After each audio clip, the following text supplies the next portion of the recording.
नमस्कार प्रेक्षक हो, मी अक्षदा. तुम्ही पाहताय राष्ट्र सह्याद्री न्यूज. राष्ट्र सह्याद्री न्यूज मध्ये आपलं स्वागत. वळूयात बातमीकडे.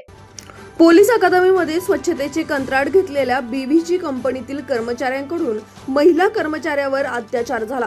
पोलिसांनी संशयिताला अटक केली असून न्यायालयाने पोलीस कोठडी सुनावली आहे. संशयित सुमित राजुरे, वय वर्ष 23, हल्ली राहणार नाशिक, मूळ राहणार श्रीरामपूर, हा पोलीस प्रबोधिनीत स्वच्छतेचे कंत्राट घेतलेल्या बीव्हीजी कंपनीचा कर्मचारी आहे. पीडिता आणि सुमितचे प्रेम संबंध होते.